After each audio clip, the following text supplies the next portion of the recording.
Bonjour, bienvenue dans le premier épisode des apéros portant sur l'art contemporain. Bon, c'était un peu cramé avec les intros que j'ai sorties avant, mais là c'est carrément une revendication officielle. La qualité ici, ça va être un peu artisanal, on verra bien si ça passe. Aujourd'hui, on va cracher du venin sur l'art contemporain. On va commencer avec un petit résumé de l'histoire de l'art, les blablas politiques, notre rapport à l'art, les blablas pour la créativité, les blablas pour l'argent, le snobisme du milieu culturel. J'ai passé de doigts. Et l'avenir. Et puis ensuite, il y aura une conclusion où j'essaierai d'être un peu de bonne foi pour soulager un peu les gens que j'aurais crispé. Ce truc m'a pris 4 mois à tourner et à monter. Ça aurait pas dû prendre autant de temps, mais bon là, ça commençait vraiment à devenir trop long. Et c'est vraiment frustrant de voir que selon les passages, j'ai pas la même longueur de cheveux.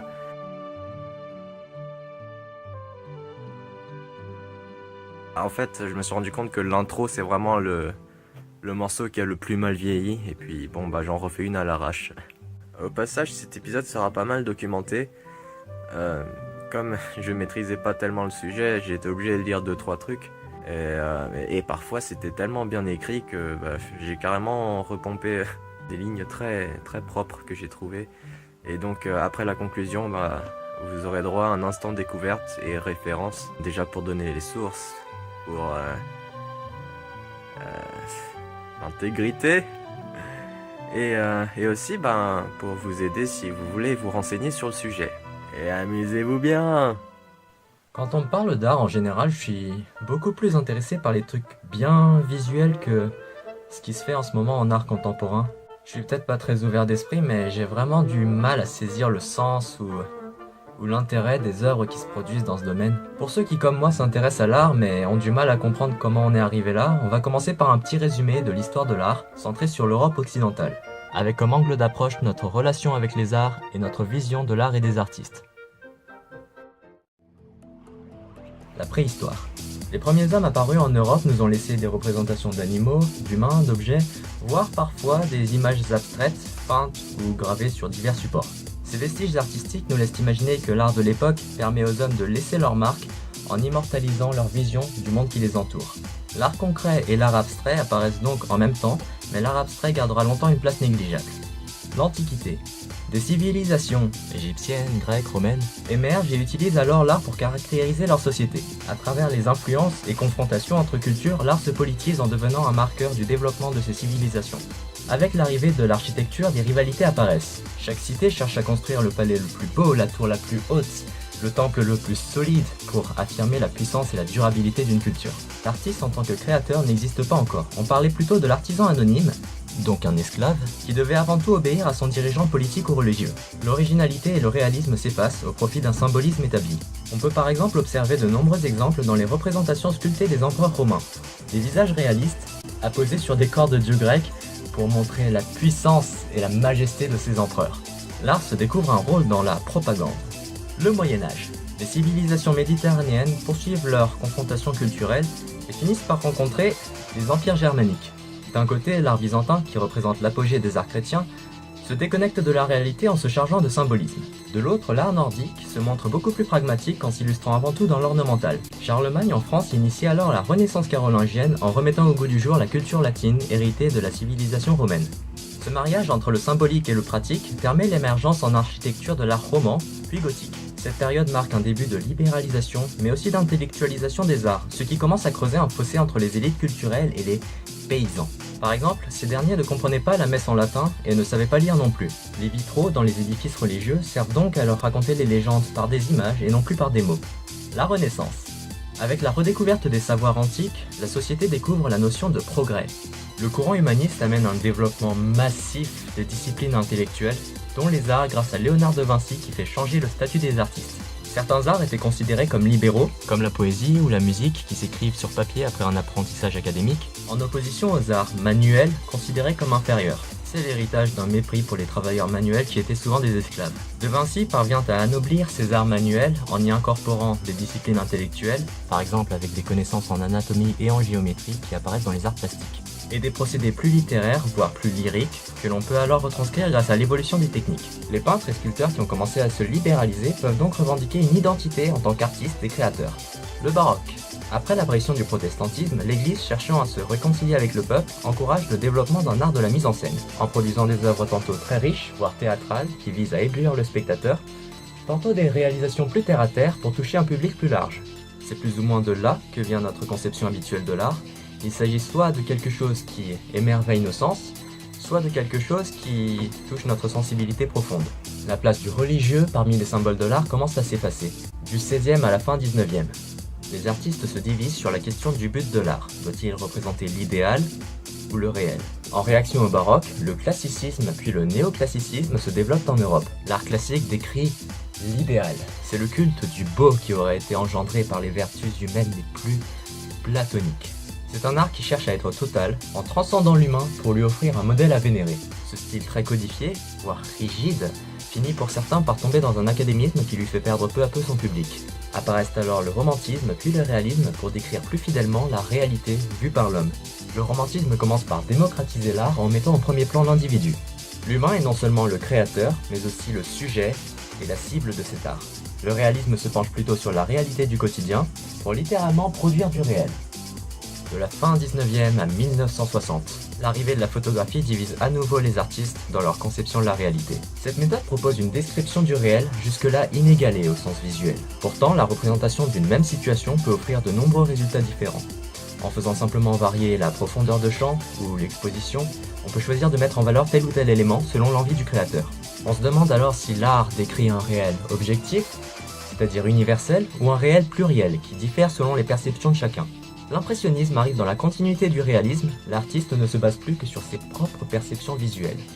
L'expressionnisme arrive plus tard en allant encore plus loin, l'accent est mis sur la subjectivité des émotions qui serait capable d'altérer la réalité physique que l'on perçoit. L'arrivée du cubisme au début du XXe siècle marque un début d'affranchissement de l'art par rapport à la mimésis. On extrait un objet de sa réalité en oubliant la notion de perspective, et on le conceptualise en le définissant géométriquement. L'art n'apparaît plus seulement dans l'œuvre concrète, mais également dans la démarche, avec par exemple des lignes de construction apparentes et des prises de liberté dans la technique qui auront un but propre à chaque œuvre. L'important n'est plus ce que l'on représente, mais la manière dont on le représente. Ensuite, les 50 premières années du XXe siècle sont très riches en innovation. Tout s'accélère en raison du contexte historique et géopolitique. En cherchant à l'art de nouveaux sujets, on explore par exemple le mouvement avec le futurisme, le psyché avec le surréalisme, et même le hasard avec l'expressionnisme abstrait. De nombreux courants artistiques apparaissent, se confrontent et s'influencent pour continuer à surenchérir dans la création. Dans la démarche artistique, l'intellect prend une grande place au détriment de la recherche formelle. L'art moderne, qui a conservé un lien avec l'esthétisme, s'épuise peu à peu, ce qui sera annoncé par les nouveaux réalistes, arrivés en France en 1960. Finalement, l'art devient ce qu'on appelle l'art contemporain, ou par habitude l'art conceptuel. Après l'objet, avec le cubisme, diverses notions de l'art, le sujet, le support, la forme, la couleur, se conceptualisent à leur tour peu à peu pour former un art sémantique, et non plus esthétique, qui va continuellement remettre en question nos définitions et notre compréhension de l'art.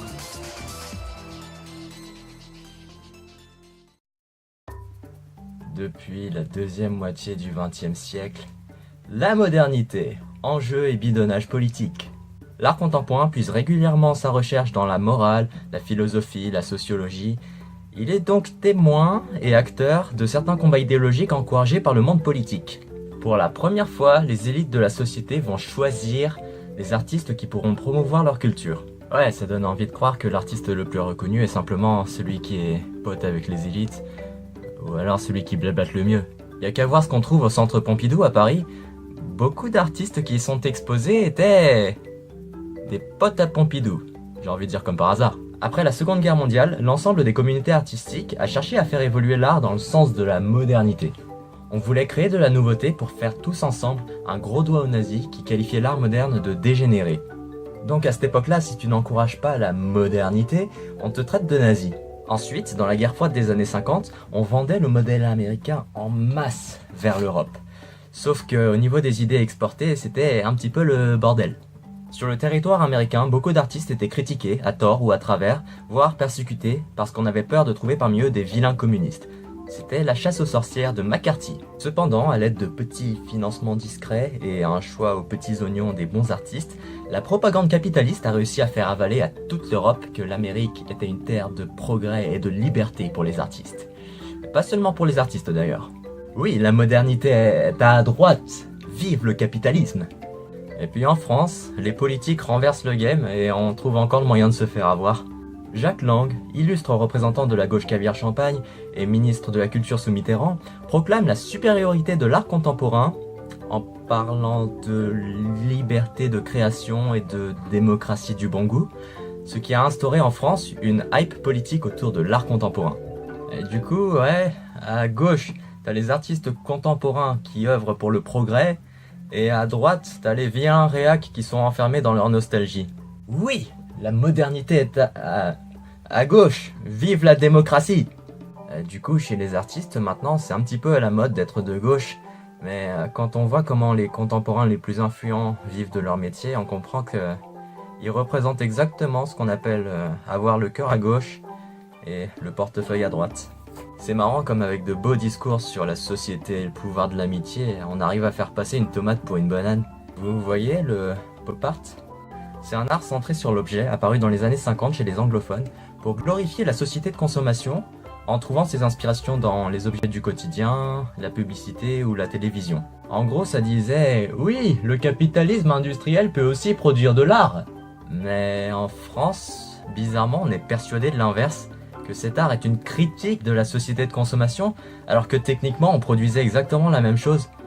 Genre des tableaux avec 40 000 marques agrafées dessus, là, Coca-Cola, Choupa Choups, etc. Là, on les produisait, on les vendait en série.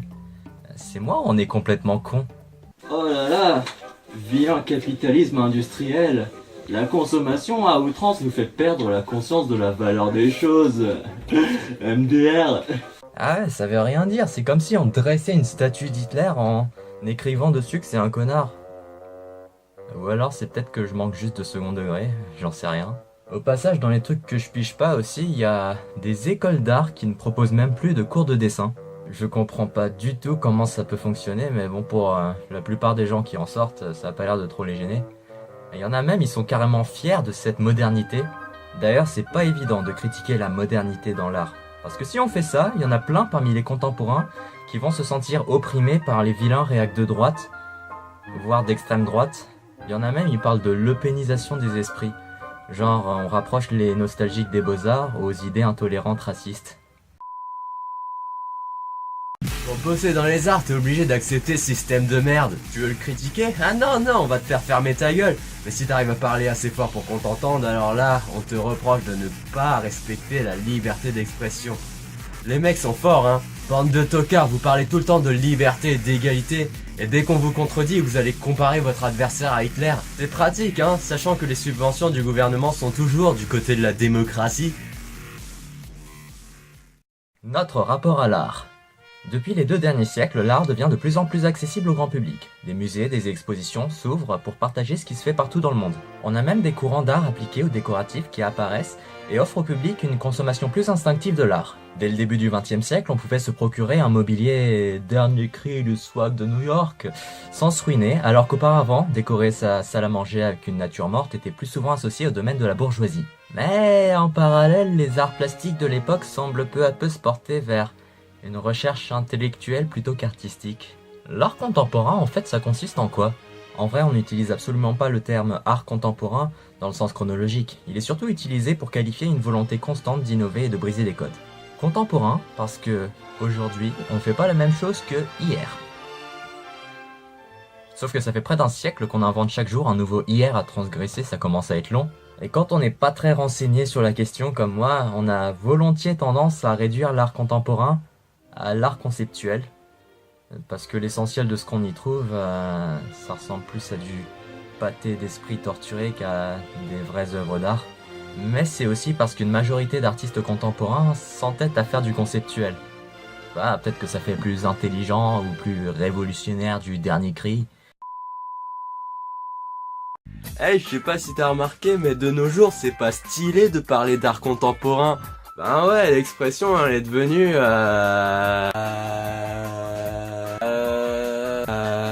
péjorative.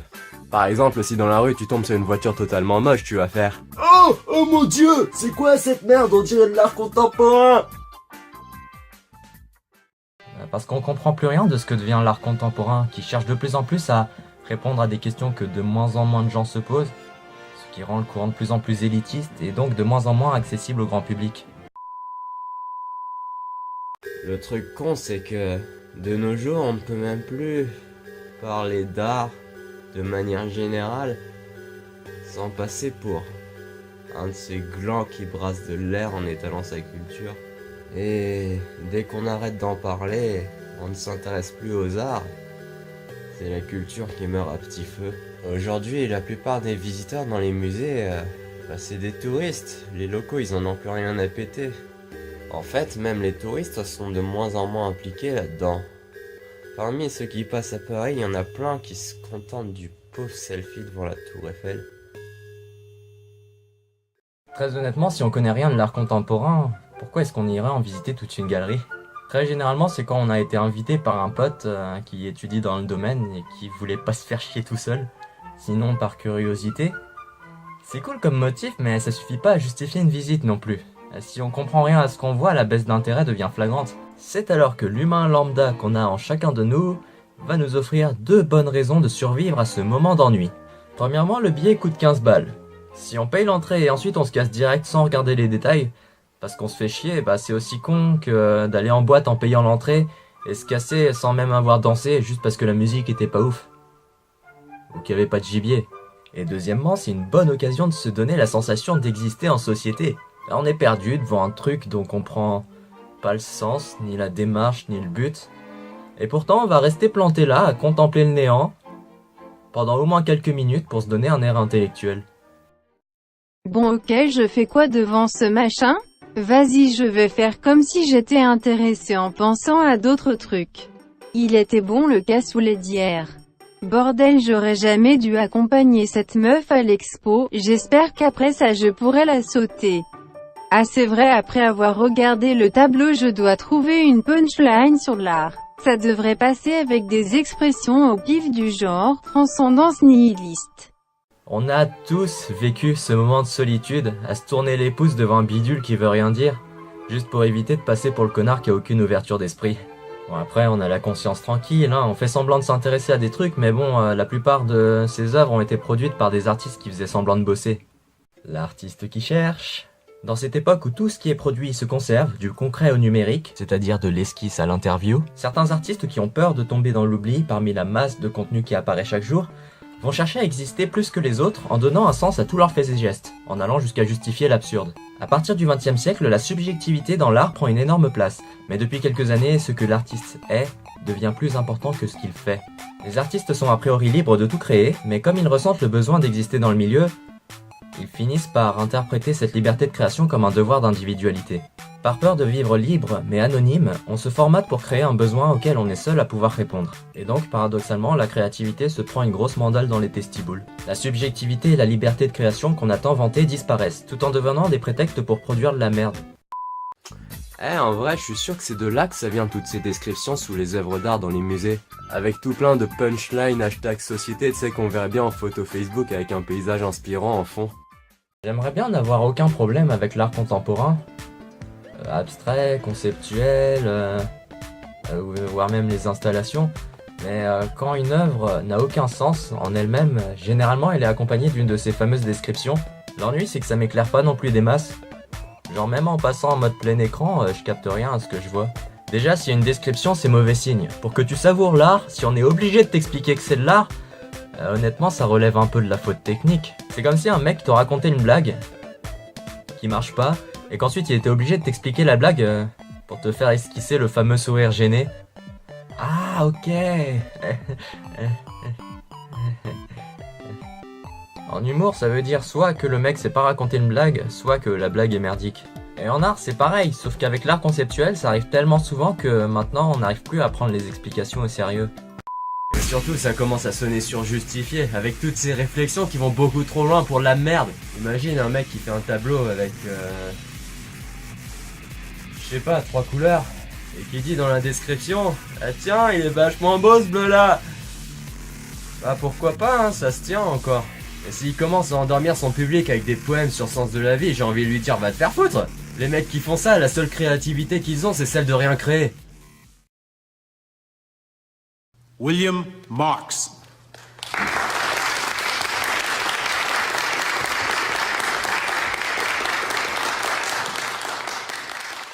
Je me demande si j'ai déjà entendu ça.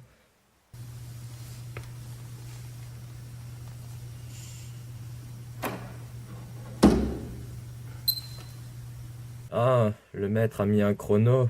Ça doit vraiment être un chronomètre.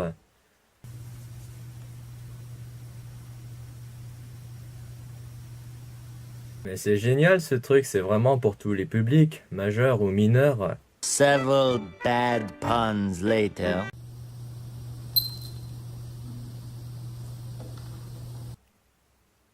Pas le chro...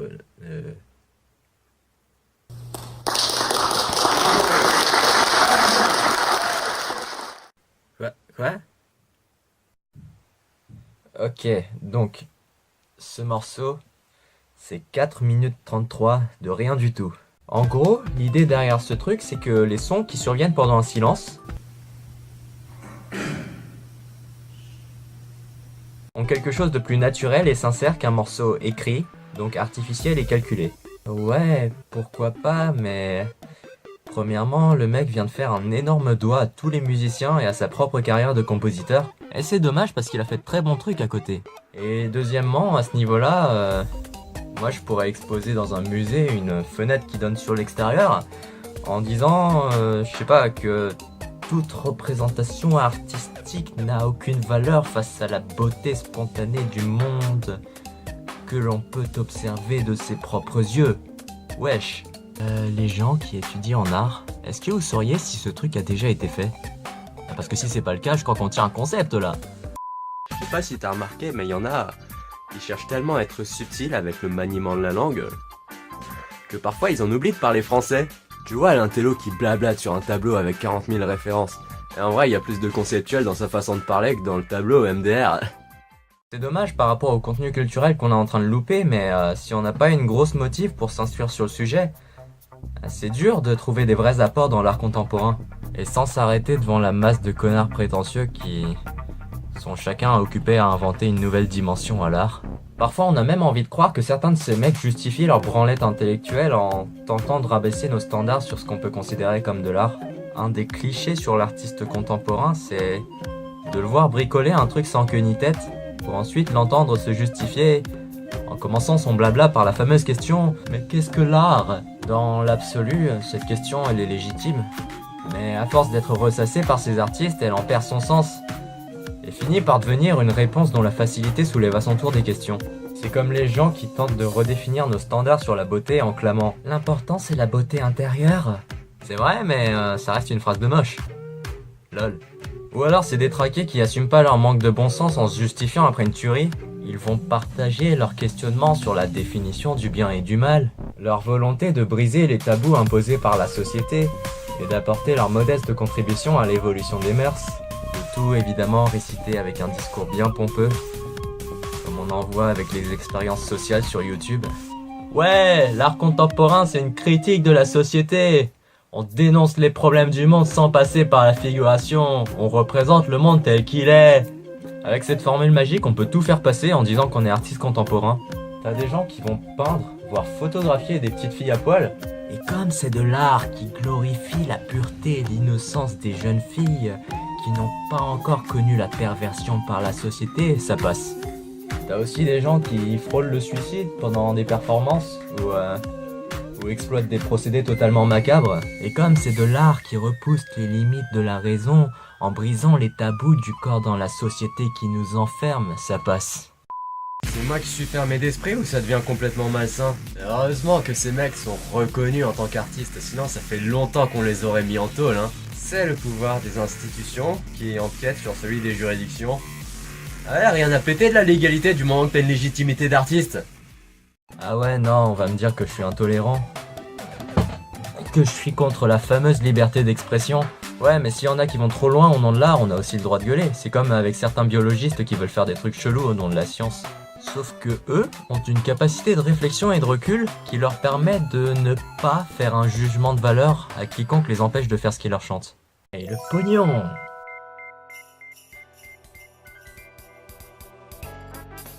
Si on n'est pas expert, on n'a aucun moyen de distinguer ce qui est art de ce qui ne l'est pas. Comment reconnaître l'art? Comment repérer un artiste? Rimbaud nous dit que tout le monde est artiste. Duchamp annonce que tout est art. Kossuth ajoute que l'art est une tautologie. L'art est la définition de l'art. Hein? Bonjour à tous, je suis avec l'artiste Mimi Mito et j'ai quelques questions à lui poser, bien sûr. Première question, quelle est la portée artistique de cette œuvre d'art? Écoutez, c'est la consommation représentée comme cette plante. La télécommande représente cette surconsommation qui pousse chaque année et il faut l'éradiquer. Tout à fait. Comment rattachez-vous ce message dans le milieu de l'art? Écoutez, c'est une œuvre d'art car je suis artiste. Oui, et comment définissez-vous votre identité d'artiste? Je suis artiste car je fais des œuvres d'art. Oui, nous allons passer à la pub. Donc ok, l'artiste il se pointe avec un truc et il dit « Eh regarde, c'est de l'art !» Et du coup c'est de l'art. Et ensuite t'as le marchand qui se pointe et qui dit « Eh regarde, ça a de la valeur !» Et du coup ça a de la valeur. C'est comme si j'écrivais 20 € sur un bout de papier et du coup ça valait 20 balles. Bon, le truc qui fait que ça marche pas, dommage, c'est que c'est les mecs les plus influents qui définissent la valeur des choses. Ouais, parce que pour évaluer une œuvre d'art contemporain, les critiques servent à rien. Dans le milieu du cinéma ou de la cuisine, on entend régulièrement parler de critiques qui sont chargées d'évaluer la qualité technique et artistique d'une production par rapport à leur sensibilité. Mais en art contemporain, si tout peut être considéré comme de l'art, les critiques ils ont plus leur mot à dire pour évaluer une œuvre. Ils ferment leur gueule. Et ils sont remplacés par des théoriciens et des marchands qui vont juger de la valeur artistique d'une œuvre selon une approche qui se veut morale mais se révèle être simplement pragmatique. C'est-à-dire mercantile. L'arnaque avec les théoriciens elle est marrante aussi. Ils se disent être les seuls à pouvoir émettre une critique constructive de l'art contemporain car c'est eux seuls qui connaîtraient véritablement l'art contemporain. Contrairement aux historiens. Ouais, parce que l'histoire de l'art, les experts s'en beurrent l'arrêt. Si l'art contemporain est une rupture constante, l'œuvre n'a ni antécédent ni postérité, donc pas de notion de progression et pas de hiérarchisation. En théorie, ça voudrait dire que la valeur de tous les arts est mise au même niveau. Pourquoi pas? Mais en pratique, ça veut dire que n'importe qui peut attribuer de la valeur à n'importe quoi. Si un artiste contemporain reconnu par des marchands fait un truc sans queue ni tête, genre un mug avec une bouteille dedans, et il dit que c'est de l'art, ben ça on sera. Alors que évidemment, s'il est pas connu, on se foutra de sa gueule. On va parler de l'œuvre Fontaine de Marcel Duchamp, El Famoso Urinoir. En gros, c'est un urinoir mural posé de traviole avec la signature d'un mec qui n'existe pas, Richard Muth. L'œuvre a tout d'abord été présentée pour un salon de la SIA à New York en 1917. Personne ne savait que ça avait été fait non pas par Richard Muth, ce pauvre inconnu imaginaire, mais par l'illustre Marcel Duchamp. Bon, devine ce qui s'est passé. Ouais, ça a été rejeté. Aujourd'hui, il y a plusieurs représentations de l'œuvre, disséminées dans les galeries du monde entier, et pourtant elles ont toutes une valeur inestimable parce que Duchamp est officiellement derrière. Ouais, tellement de trucs à dire sur ce machin, on en reparle après. C'est seulement quand une grande institution ou un grand collectionneur s'intéresse à un artiste en particulier que la cote de ce dernier grimpe et ses œuvres se vendent. Et là intervient le biais cognitif du prix. Si par exemple on va dans un restaurant étoilé pour prendre un truc aussi banal qu'une omelette au fromage, instinctivement on va plus savourer le plat que dans un bistrot de quartier, parce qu'on se persuade que la qualité vient avec le prix. Et donc pour le marché de l'art c'est le même phénomène, c'est quand une œuvre pèse dans l'enchère game que, curieusement, sa valeur artistique devient éloquente. Pour nous, le grand public et les amateurs, ça voudrait dire que pour découvrir de grands artistes, on est obligé de se référer à l'avis des marchands et des collectionneurs. Et puis on va pas se voiler la face, si un artiste peut percer en se faisant repérer par un collectionneur, il y aura forcément des magouilles avec des jeux d'influence, des arnaques, des flatteries. D'un côté des escrocs, de l'autre des pigeons qui sont trop orgueilleux pour admettre qu'ils se font avoir. Même quand ils ne peuvent pas voir l'art dans les œuvres, ils diront qu'ils le voient, de peur de passer pour des incultes. Et maintenant, découvrons ensemble un conte. Les nouveaux habits de l'empereur. Il était une fois un empereur qui aimait par-dessus tout être bien habillé. Il ne portait que les plus beaux costumes, produits dans les plus beaux tissus. Un jour, deux charlatans se présentèrent au roi, affirmant qu'ils étaient capables de tisser un vêtement magique que seules les personnes les plus instruites pouvaient voir. L'empereur fut très enthousiasmé de cette proposition. Il pourrait ainsi différencier ces sujets véritablement instruits des parasites incapables qui polluent sa cour. Quelques jours plus tard, alors que les escrocs travaillaient à leur ouvrage, l'empereur passa à leur atelier pour observer l'avancée du tissage. Il fut très surpris en constatant qu'il ne voyait pas la fameuse tunique. Et pour cause, il n'y avait effectivement rien entre les mains des faussaires. L'empereur, perplexe, approuva ce travail sans oser dire qu'il ne voyait rien, de peur de passer pour un sot. Pour poursuivre l'inspection du tissage, il envoya à plusieurs reprises des hauts responsables, lesquels répondirent chacun que les vêtements semblaient ravissants, honteux également de ne pas y voir la moindre pièce de tissu.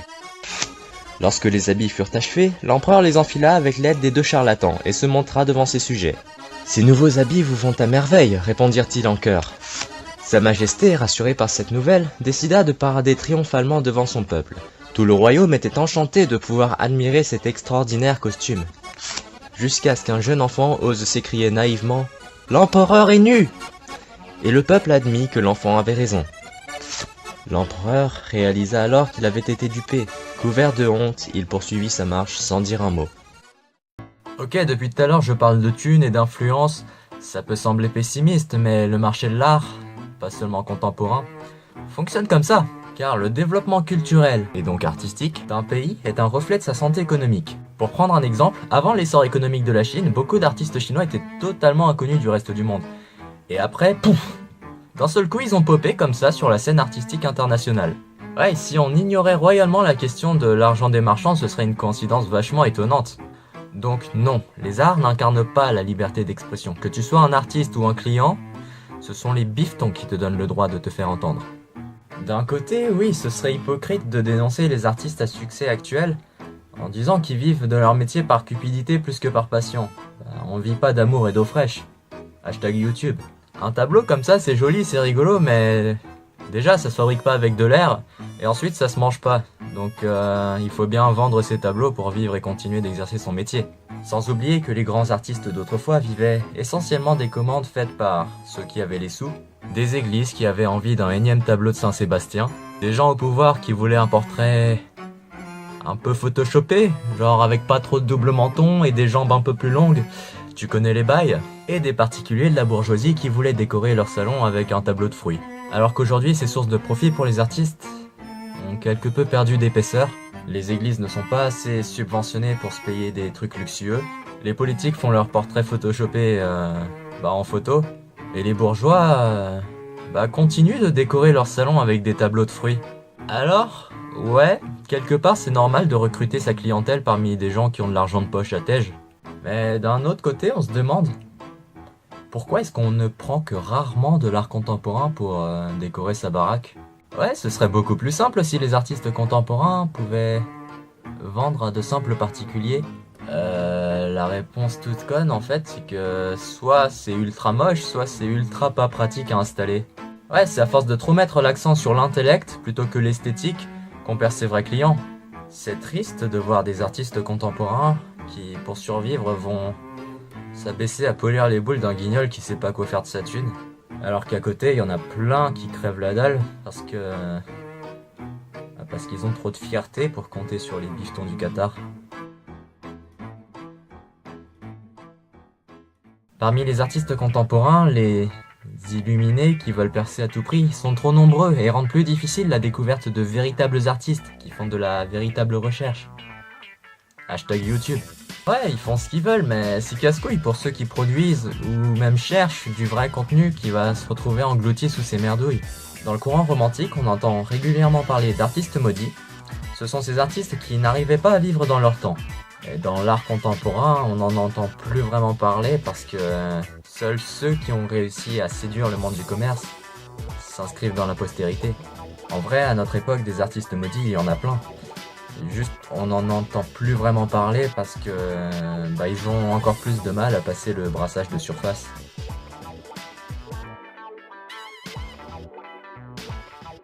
Au passage, une autre raison pour laquelle on ne parle plus des artistes maudits, et la même raison pour laquelle on case les maudits parmi les romantiques, c'est que ces artistes cherchaient avant tout à rester fidèles à leur individualité, quitte à finir en marge de la société.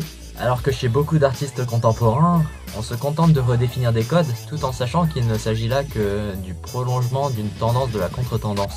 Bah ouais, ils ne font que calculer la réaction du public. Elle est où la créativité? Elle est où l'individualité? Elle est où la sincérité? Il y en a qui font ça et qui n'y arrivent pas, parce qu'évidemment tout le monde qui fait ça ne peut pas réussir. Et ensuite ils vont se prendre pour des artistes maudits. Mais ça fait pitié, wesh. Petit aparté en dehors de l'art contemporain, un truc qui est pas mal aussi, c'est l'art brut. Un courant apparu dans les années 40, dirigé par Jean Dubuffet.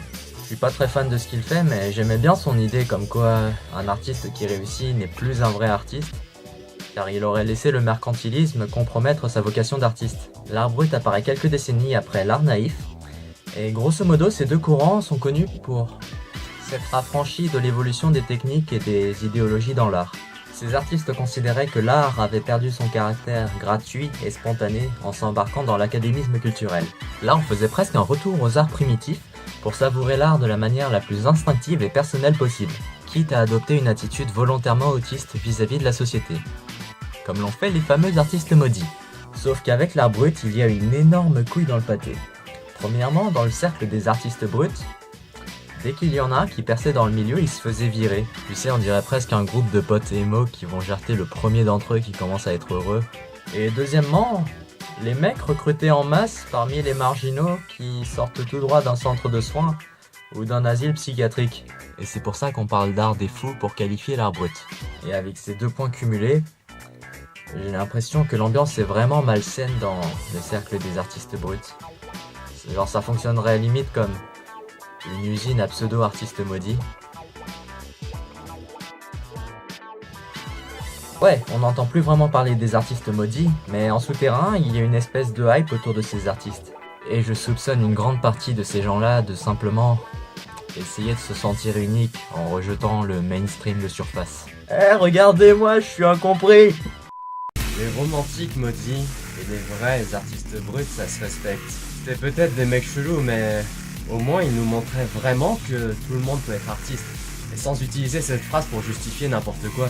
Mais aujourd'hui c'est insupportable, il y a plein de connards qui déversent par pétrolier des expressions comme incompris pour se complaire dans la médiocrité, ou alors underground comme un putain d'argument marketing. Et le pire c'est que ces branleurs ils ont un public, hein, c'est des gens qui se prennent pour des rebelles en faisant oh là là, cet artiste est tellement unique, ceux qui ne comprennent pas la portée de son œuvre ne sont que des moutons endoctrinés par les masses. Sérieusement c'est quoi cette merde? Au final, c'est exactement le même problème qu'avec les grands artistes qui connaissent le succès. Si tout le monde peut être artiste, parfois on a envie de faire n'importe quoi pour exister parmi les autres. On a ce type d'artiste qui, sous couvert de la recherche d'originalité, va bricoler des merdes qui veulent rien dire en se justifiant avec des poèmes niais. On a ces artistes pseudo-révoltés contre les courants dominants de l'art. Ils vont montrer qu'ils sont différents en se comparant à d'autres. Au final, ils passent leur temps à se parodier entre eux, c'est ça votre originalité. On a ces artistes qui cherchent même plus à faire quelque chose d'original. Ils vont simplement reprendre un concept qui existe déjà pour éventuellement le pousser plus loin.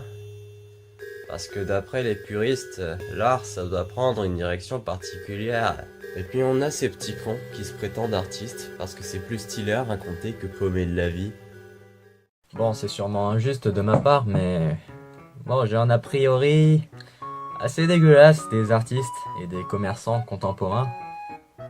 Tiens, les collectionneurs, commerçants, marchands, enfin toute cette merde.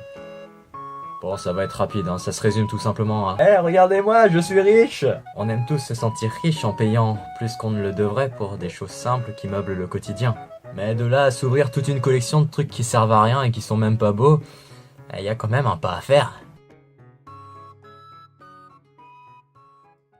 L'art c'est quoi? De l'escroquerie au snobisme culturel. Avec Duchamp qui proclame que tout est art, la notion d'art se vide de son sens. S'il y a des forts, il y a bien des faibles. S'il y a des riches, il y a bien des pauvres.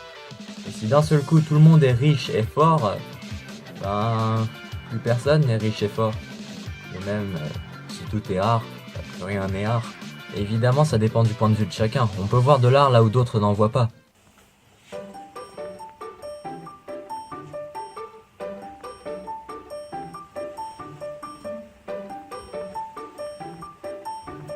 Mais c'est génial ce truc! On ne touche pas! Mais c'est clairement avec les héritiers de Duchamp qu'on voit clairement arriver cette dialectique du commerçant.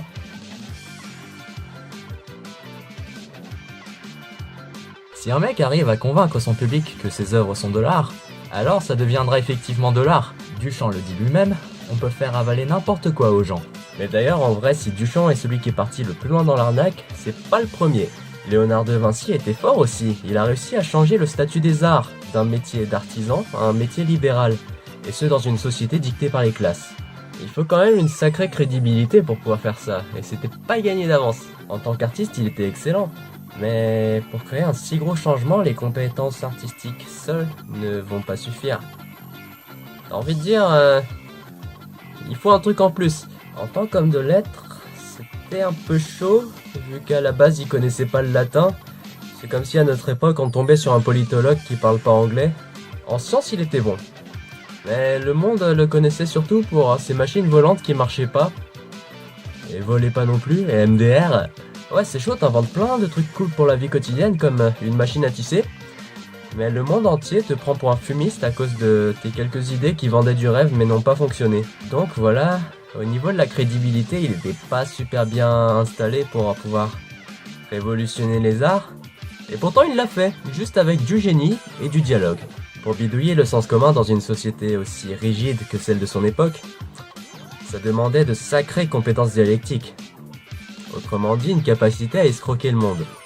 Et dans ce sens, ça explique aussi l'attitude de tous ces artistes qui veulent réinventer l'art à leur propre sauce. L'art ne se définit plus d'après des perceptions, mais d'après le talent d'orateur des artistes. Et si ça marche, les artistes on les applaudit, on leur offre la reconnaissance qu'ils voulaient. Mais on va pas se mentir, si tu offres de l'attention à un artiste, généralement c'est que tu veux qu'il te partage un peu de sa gloire.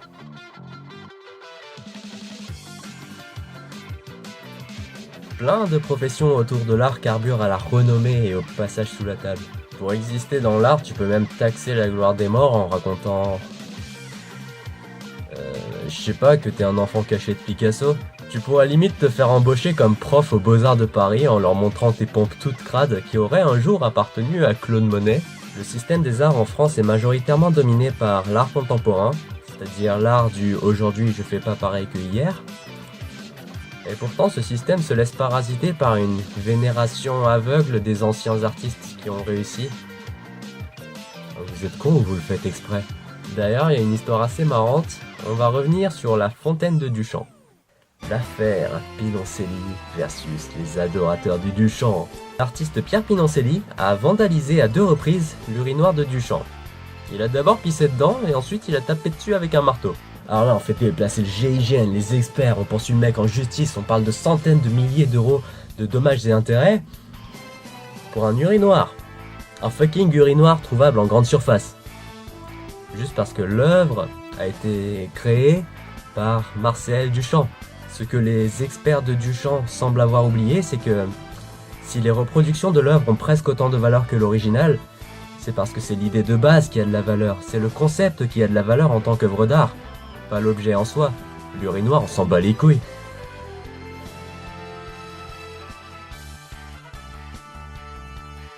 D'où tu me parles de centaines de milliers d'euros de dommages et intérêts pour avoir endommagé un putain d'urinoir que tu peux trouver dans le stand du plombier à la brocante.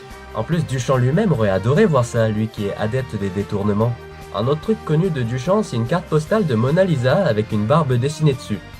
Elle a chaud au cul. Oui, ça s'appelle vraiment Elle a chaud au cul. Pour parler de détournement, il nous a même conseillé d'utiliser un Rembrandt comme une planche à repasser. Alors la transgression, ça passe quand t'as été reconnu par les institutions. Mais dans le cas contraire, t'es qu'un profanateur de merde, c'est ça? On sacralise une pissotière que Duchamp a envoyée dans un salon d'art pour troller les organisateurs. C'est comme si un tagger avait fait une énorme bite sur les murs de la mairie de Paris. Et comme il a été reconnu, on nous interdit de toucher à ce tag par respect pour le travail de l'artiste. Je cite l'auteur du vandalisme, Pinoncelli. L'esprit dada, c'est l'irrespect. J'ai voulu rendre hommage à l'esprit dada. Un urinoir dans un musée doit forcément s'attendre à ce qu'on urine dedans un jour, y uriner, termine l'œuvre et lui donne sa pleine qualification. Le pire, c'est que Pimencelli respecte réellement l'œuvre de Duchamp. Et pour moi, il a mieux compris Duchamp que tous ces snobs qui le consacrent sans même réfléchir à la portée de son œuvre. Voilà une citation de Duchamp lui-même. C'est le regardeur qui fait le tableau. Je sais pas si t'as remarqué, mais en cours de français avec les analyses de texte, des fois le prof il te trouve des interprétations tellement cheloues que tu te dis, l'auteur lui-même il y avait pas pensé. Une œuvre n'existe en tant qu'œuvre que si elle trouve un public. Et pour exister parmi les autres œuvres, elle a besoin de proposer une certaine liberté d'interprétation. Du coup, parfois, le public peut attribuer à une œuvre un sens qui n'existait pas forcément à la base. Enfin, ça arrive même assez souvent quand l'œuvre en elle-même n'a pas vraiment de sens. C'est au public de trouver le sens. Et plus on débat dessus, plus l'artiste et son œuvre gagnent en notoriété.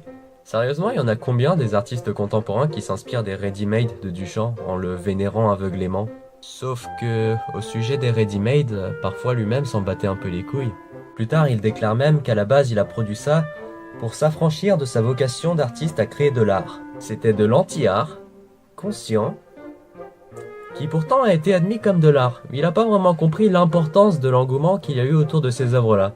Oui, c'est le public qui a fait la valeur des ready-made. Non mais vous vous rendez compte ? L'essentiel des arts contemporains se base sur la surinterprétation du concept le plus bas les couilles de Duchamp, cet énorme troll.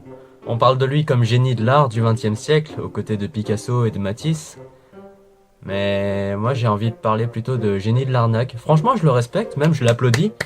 Mais avant tout pour moi c'est parce qu'il a réussi à pranker tous les spécialistes de son époque. J'y connais rien en art. On peut me regarder de haut mais au moins je peux naïvement dire ce que je pense. Alors que pour d'autres, plus on en connaît, plus on se coince sur ses acquis en oubliant de garder un esprit critique. Après l'art contemporain, les rétropédalages. Je me pose la question... Est-ce qu'on serait pas en train de dépasser l'art contemporain ? L'art contemporain cherche en continu à transgresser un hier, mais en se bloquant sur des conventions plus ou moins politiques, si bien que le modèle des artistes contemporains devient rigide et intéresse de moins en moins de monde. L'élite culturelle d'aujourd'hui a tendance à applaudir l'art contemporain, mais dans notre génération, on y est majoritairement indifférent. Sachant que cette élite est surtout composée de vieux croutons, qu'est-ce que ça va donner dans l'avenir ? Alors, vous imaginez un spécialiste d'art en 2050 avec un poster de Dragon Ball Z dans son bureau ? Ce serait drôle. Comme on l'a vu avec l'apparition de la notion de progrès avec la Renaissance, ça nous arrive régulièrement de faire les vieux réacs en regardant ce qui se faisait avant. Parce que c'était mieux avant, quand il y avait de l'esthétique, tout ça. Les artistes contemporains cumulent souvent une casquette de penseur et se retrouvent régulièrement avec les hauts responsables de la société. Pourtant, on n'utilise que très peu leur art pour véhiculer des messages au grand public. On peut encourager la production artistique pour ce qui est d'une rivalité culturelle, mais ça n'atteindra pas les dimensions d'un conflit idéologique. Les arts politisés, que ce soit dans les illustrations de la presse ou les affiches de propagande, ça ressemble beaucoup plus aux arts de l'Antiquité, en représentant des personnages de manière soit caricaturalement noble, soit caricaturalement ingrate. Pour faire passer un message, généralement c'est quand même mieux quand l'œuvre ressemble à quelque chose. Et plus récemment, on s'enjaille sur la bande dessinée, l'animation. Techniquement, c'est assez moderne, mais raconter des histoires par des images, ça existait déjà dans les fresques égyptiennes ou les vitraux dans les églises. Finalement, pour nous les jeunes, le principe de la modernité à tout prix qui enferme l'art contemporain est presque devenu archaïque, et des courants, des techniques, des approches qui sont pourtant apparues antérieurement nous paraissent parfois plus contemporains que l'art contemporain lui-même. Pour plein de gens qui s'intéressent à l'art, on se sent plus proche de Van Gogh, Manet ou Freud que de ce mec qui faisait de la calligraphie avec un pinceau dans le fion. C'est pour ça qu'en faisant une critique de l'art contemporain, j'avais l'impression de tirer sur l'ambulance. Et ça s'est bien accéléré depuis l'arrivée d'internet.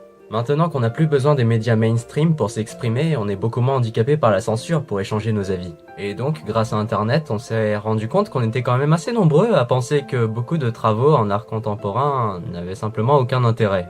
Que ces gens s'éclatent à faire ce qu'ils aiment, moi je trouve ça fantastique, pour de vrai. Mais de là à dire que c'est une forme d'expression artistique, sérieusement, arrêtez de vous branler et de faire n'importe quoi. Le moindre connard avec aucun talent peut trouver un concept pour tenter de justifier son manque abyssal de dons artistiques. Ouais, chez les jeunes, le conceptuel est en train de mourir. Et ça se voit aussi dans d'autres milieux artistiques, enfin, même si ça fonctionne pas tout à fait pareil. Par exemple au cinéma, on trouve à peu près les mêmes merdes, mais heureusement, comme c'est une forme artistique massivement consommée, on a beaucoup plus de facilité à s'exprimer sur la qualité de telle ou telle œuvre. Les critiques aussi sont encore là. Et grâce à l'horizontalité du rapport entre les critiques et le public, leur avis garde de l'importance, et donc on peut toujours se rendre compte du potentiel de chaque film. Bon, évidemment on trouve aussi des critiques qui ont raté une carrière d'artiste, à faire des analyses inutilement poétiques qui veulent rien dire. Ouais, forcément au cinéma fallait qu'on trouve les mêmes snobs qu'en art contemporain. D'ailleurs, vous avez pas l'impression que la plupart des films qui raflent les récompenses aux cérémonies, les Oscars, les Palmes de Cannes, etc. sont ultra chiants. Il y a plein de films d'auteurs de la dépression absolue qui servent à rien à part pour la pêche aux Oscars. Plein de cinéastes de haut niveau ainsi que certains critiques ne sont que des marchands de stéréotypes qui pètent plus haut que leur cul. Stanley Kubrick, à son époque on se foutait de sa gueule ou alors on le prenait pour un fou. Et maintenant que le grand public, c'est-à-dire le bas peuple, a reconnu son talent, ces mêmes experts qui ont méprisé son travail le considèrent aujourd'hui comme le plus grand cinéaste de tous les temps. Et tu retrouves aussi ces mecs, sinon, qui font n'importe quoi au nom de la recherche artistique. T'as toujours des trous du cul qui font de la grosse merde et rejettent la faute sur la société qui n'est pas assez évoluée pour reconnaître la valeur de leur travail. You have to really wake up and you have to see me what I am. I'm the only genius in the whole fucking business. Ou même des psychopathes qui vont filmer des scènes de torture et de viol en faisant passer ça pour du cinéma d'auteur. Genre, oui, nous devons transcender la violence du monde dans lequel on vit. La haute couture souffre aussi du problème des institutions. On s'intéresse de moins en moins à la haute couture. Les créateurs, cherchant trop souvent à surprendre les investisseurs, se figent dans le modèle du jamais vu, ce qui laisse dépérir cet art face à une clientèle trop fermée. Yves Saint Laurent avait arrêté de créer pour sa marque, car il en avait ras le cul de ne créer que pour les mêmes 500 clients qu'il trouve sur la planète. La haute couture galère tellement à se renouveler que parfois elle a carrément recours à des inspirations issues de la sous-culture. Comme pour l'art contemporain, la haute couture peine à étendre sa clientèle au-delà des bourges coincés dans leur cercle. Et la musique, c'est un autre problème. On en parle une autre fois. Pour conclure, je tiens à préciser qu'en vrai, je crache pas sur l'art contemporain de manière générale. Ce serait totalement con, sachant que j'y connais rien. Ouais, j'ai un peu tiré sur la corde, mais ce que je voulais faire avant tout, c'est nous inciter à la réflexion et nous délier la langue. Quitte à endosser le rôle de ce connard méprisant. Ouais, il y a forcément eu des points de vue que j'ai pas pris en compte. Et ouais, ça m'est arrivé d'être malhonnête. Mais au moins, j'en suis conscient. Et du coup, je ferai de mon mieux pour débattre de manière constructive avec ceux qui auront été en désaccord avec ce que je disais. Par contre, le côté un peu snob des élites et les manipulations dans les institutions, je le pense vraiment. Et d'ailleurs, pour moi, c'est ça le vrai souci de l'art contemporain. Pour des histoires de politique et de finance, on laisse passer des aberrations de l'espace, genre des sculptures à base de cadavres. Non mais sérieusement, comment est-ce que tu comptes faire passer ça, à part en ayant des relations? Mais ouais, rejeter l'art contemporain en masse à cause de quelques tas de merde, c'est dommage. C'est comme si on rejetait le rap en tant que genre musical à cause de la merde qui passe à la radio. C'est comme au ciné, d'un côté les intellos ils me parlent d'un film avec une petite pakistanaise orpheline en chaise roulante qui apprend à jouer du piano, et de l'autre les annonces YouTube me proposent les Schtroumpfs en 3D. Ça me fait chier, mais j'ai la flemme de chercher ce que je veux, quoi. Sauf qu'au ciné et en musique, c'est beaucoup plus facile de passer outre la merde qui traîne, parce qu'on apprécie l'art de manière beaucoup plus instinctive. Alors qu'avec l'art contemporain, on est obligé de réfléchir pour apprécier la valeur d'une œuvre. Donc si on comprend pas ce qui se passe, forcément on prend de la distance. C'est vraiment dommage que l'art contemporain soit si peu accessible. Et parfois donne carrément l'impression qu'il cherche à faire de ça sa marque de fabrique. Un autre truc à remarquer, c'est la définition ultra floue de l'art contemporain. On sait pas ce que c'est, tout ce qu'on a en France c'est une convention comme quoi ça a commencé en 1960. Et ce manque de clarté nous permet, à nous les branleurs, de faire des raccourcis assez faciles. Quand on voit du contemporain moche et sans intérêt, on dira volontiers que c'est du contemporain, alors que quand c'est du contemporain qui est visuellement intéressant, genre kitsch, ou même assez subversif pour nous faire poser des questions, on sait pas trop comment définir ça. On sait que c'est de l'art, mais instinctivement, on pense pas à appeler ça de l'art contemporain. Qui dans le grand public est capable d'associer le pop art ou l'arte povera à l'art contemporain? Qui dans le grand public pense à associer l'art engagé à l'art contemporain? Ouais, on est quand même assez nombreux à ne parler de contemporain que quand c'est royalement moisi. D'ailleurs, il y a même des artistes indépendants qui proposent des œuvres assez intéressantes, et ne se présentent pas comme artistes contemporains parce qu'ils savent même pas qu'ils font du contemporain. On pourrait les qualifier de contemporains naïfs. Sur Facebook, tu vois passer plein de galeries d'images avec marqué un titre genre 15 œuvres d'art qui reflètent les problèmes de notre société. La 8e vous fera halluciner. Et on n'en parle pas vraiment, mais ces travaux-là, c'est très régulièrement du contemporain. Donc, ouais, j'ai un avis sur l'art contemporain assez négatif, et je sais qu'il est biaisé, mais je l'assume royalement. Ouais, désolé, mais tant que j'aurai pas la motive pour aller découvrir de vrais, bons artistes officiellement contemporains, et surtout tant que les institutions continueront de polluer le milieu, bah ça changera pas. Et vous, qu'est-ce que vous pensez de l'art contemporain? N'hésitez pas à me partager votre avis dans les commentaires, et aussi n'hésitez pas à me prévenir si j'ai dit une connerie quelque part, ça m'aiderait pas mal. Donc merci à toutes et à tous d'être restés jusque là, et j'ai hâte de vous lire. Non, avant de partir... Bienvenue dans l'instant découverte. Alors techniquement la vidéo est déjà terminée, mais pour vous donner mes sources et pour vous donner des trucs à découvrir, je vous propose ce bonus. On est d'accord, ça rend le truc un peu long, mais ces sources sont assez importantes pour mériter d'être plus que juste dans la description. L'idée de cet apéro m'a été majoritairement inspirée par l'épisode 21 de la série animée Saiki Kuso no Sainan. C'est l'histoire d'un mec qui a plein de pouvoirs surnaturels comme lire dans les pensées, se téléporter, ou même remonter le temps, mais il a du mal à comprendre plein de trucs que nous on considère comme conventionnels. Par exemple, l'attirance, il comprend pas comment on peut se sentir attiré par une fille, parce que comme il a une vision laser qui lui permet de tout voir, jusqu'aux os, eh ben tout ce qu'il voit chez les filles c'est des maquettes de SVT. Et c'est sûr que si tu vois le monde comme ça fait moins bander. Et dans cet épisode 21, il se retrouve dans un musée et il capte rien à ce qui se passe.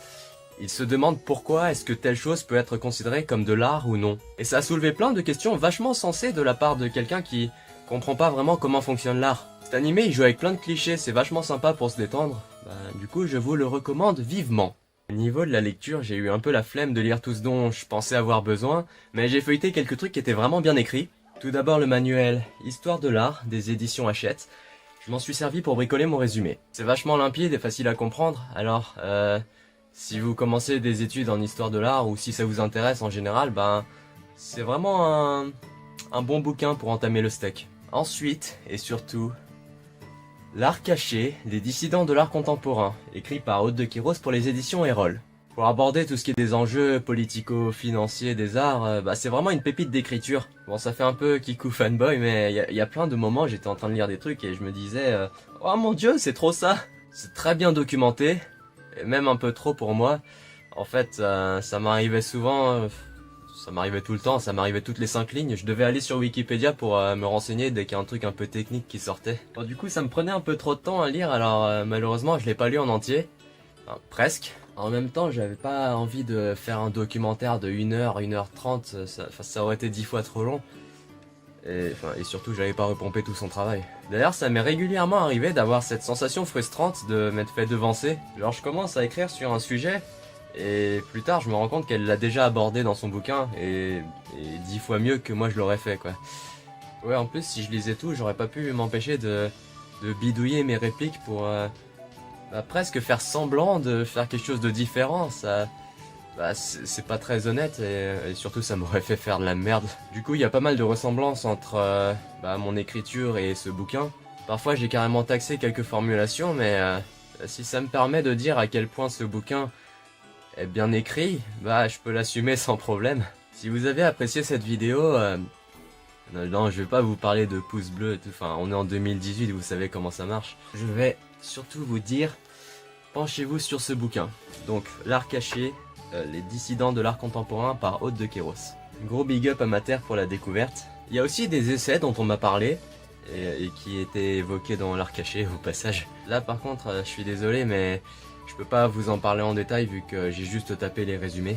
On a Jean-Louis Harouel qui a écrit Culture et contre-culture et La grande falsification. D'ailleurs, merci à Dr Jivago pour m'avoir fait découvrir le deuxième. La grande falsification, franchement, je pense que ça vaut le coup. Encore une fois, je l'ai pas lu, enfin, c'est peut-être le mec qui a fait le résumé qui l'a un peu remixé, mais j'ai l'impression qu'il y a pas mal de dérision, d'humour satirique, ça a l'air rigolo à regarder, à lire. Pour vous dire, c'est lui qui a déterré la citation de Duchamp, on peut faire avaler n'importe quoi aux gens. On a aussi Jacques Tuillier qui a écrit Histoire de l'art et Théorie générale de l'histoire de l'art, et plus récemment Christine Sourgens, auteure des Mirages de l'art contemporain. Tuillier et Sourgens ont un parcours d'historien de l'art, mais le cas de Sourgens est vraiment intéressant en fait, parce qu'à la base elle voulait être artiste, mais c'est justement à cause de l'état de l'enseignement des arts qu'elle s'est réorientée en histoire de l'art. Et ça m'a fait tilt, parce que mon ami Dr Jivago, qui m'a aidé sur la documentation, vit exactement ce problème. De nos jours, pour apprendre le métier d'artiste, on passe plus de temps à étudier le marketing que le dessin. Et c'est triste en fait de remarquer que pour des gens qui sont censés créer de l'art, on est passé de l'expression à la communication. Pour espérer réussir, on ne peut plus revendiquer ses idées sans avoir eu l'approbation des mecs du dessus. Christine Sourgens a donc fait le choix de se jeter à pieds joints dans le système pour pouvoir le critiquer de l'intérieur. En dehors de son livre, elle a aussi un blog dans lequel elle parle un peu de l'actualité des arts. C'est gratuit, hein. Vous avez sûrement beaucoup entendu ça. C'est gratuit, alors n'hésitez pas à aller regarder. Ouais, à l'inverse de Sourgens, on peut mettre Jean Clair, qui ne s'est absolument pas conformé au système contemporain. Il est à la fois essayiste et historien de l'art, et il a pas mal lancé de polémiques dans ce milieu. En fait, il a surtout une vision humaniste. Pour lui, l'art ne peut pas avoir une autre orientation que vers la spiritualité. Et donc, il est en conflit assez violent avec les contemporains qui ont une vision nihiliste, genre l'art pour l'art et tout.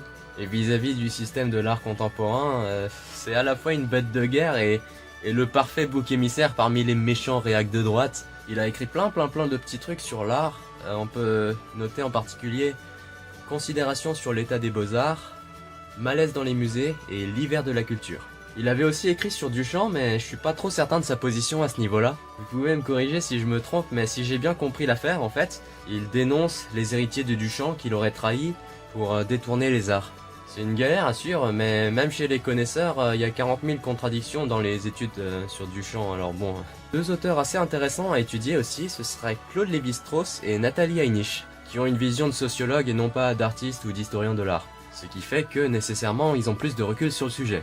Nathalie Heinisch en particulier, je la trouve vachement intéressante et il y a aussi des vidéos d'elle sur YouTube, bien sûr je vous mets un lien en description. J'ai vu une conférence où elle résumait un peu ses idées et ouais, ça m'a fait pas mal réfléchir. En gros, elle disait... je sais pas si t'as remarqué, mais il existe 3 types de paradigmes pour appréhender l'art. C'est-à-dire qu'on peut en avoir une vision classique, moderne ou contemporaine. Genre si on rejette l'art contemporain en disant que c'est moche, c'est qu'on a une vision classique de l'art, que l'on considère comme devant relever de l'esthétique. Et si on dit que ça ne sert qu'à la provoque, c'est qu'on a une vision moderne qui veut que l'art soit une expression de son intériorité sans faire de calcul sur la réaction du public. Donc elle différencie les approches classiques, modernes et contemporaines. Bon, c'est un petit peu simpliste, mais au moins c'est cool de se demander pourquoi est-ce qu'on pense ceci, cela, pour éviter de faire trop de biais dans sa réflexion. En résumé, ça équivaut à les goûts et les couleurs, mais ça reste pertinent. Enfin, pour éviter les quiproquos dans les débats, on doit tout simplement se rappeler qu'on n'a pas tous la même vision de l'art. Sur YouTube, je suis aussi tombé sur la chaîne Art Contemporain, content du verbe compter, pas C-O-N-T-E-N-T. En fait, pour se foutre de la gueule de l'art contemporain, souvent on aime bien appeler ça l'art contemporain. Et elle, du coup, pour rebondir, elle a fait un petit jeu de mots. C'est une fille qui partage sa passion pour l'art contemporain en faisant des petits exposés sur divers sujets. Sur sa chaîne, je vous suggère de regarder en particulier son résumé de l'histoire de l'art, son gros plan sur la peinture monochrome et son gros plan sur Niki de Saint-Phal. C'est vachement intéressant. Enfin, c'est surtout qu'elle est vachement enthousiaste et ça fait plaisir à voir en fait. Elle arrive vraiment à transmettre sa passion. Et je dis ça alors que moi, l'art contemporain, ça me fatigue. Bon, par contre, je cherche un peu la petite bête, mais parfois, ses explications sont un petit peu bancales. Par exemple, dans sa vidéo sur l'art conceptuel, elle a réagi à une question qu'on pose souvent. Oh là là, mais l'art conceptuel, c'est quoi ce machin? Pourquoi est-ce qu'on devrait considérer ça comme de l'art? Eh ben, elle a répondu, pourquoi pas? En fait, peut-être que c'était juste une blague, mais c'est dommage parce qu'en fait, ça répond pas à la question, ça ne fait que renvoyer la balle, ça... Limite, ça ressemble à une de ces répliques what the cut, genre c'est pour le travail. Est-ce que tu voudrais pas me masser le pied? Ah non, pourquoi je ferais ça? Pourquoi pas? Ah, ok. La question que je me pose toujours, Toujours. Quand je regarde ce genre de vidéo, c'est pourquoi le mec s'est filmé en train de prendre sa douche à la base. C'est pourquoi pas. On a des opinions divergentes, mais je mentirais si je disais qu'elle ne m'a pas inspiré. Il y a forcément des moments qui m'ont influencé dans ses vidéos, ne serait-ce qu'inconsciemment. Déjà au début de sa chaîne avec son résumé sur l'histoire de l'art, ça paraît con, mais c'est elle qui m'a fait penser à quand t'abordes un courant, tu montres un exemple à côté. En vrai, je suis tombé sur cette chaîne en cherchant la chanson Contemporain de Anne Aurel. Vous devriez écouter cette chanson aussi, elle est marrante. Moi je kiffe l'art contemporain. Je suis bizarre et je suis contemporain. Moi je kiffe l'art contemporain. Je suis un crevard et je fais du bruit pour rien. D'ailleurs, avec la musique, le 433 de John Cage, ce fameux morceau avec aucune note, je l'ai découvert avec un What the Cut chez Antoine Daniel. Bon, ça m'étonnerait que vous connaissiez pas, mais bon, la source. Pour continuer de tirer sur cette blague, je vous considère aussi les nombreuses covers du 433, toutes plus inventives les unes que les autres.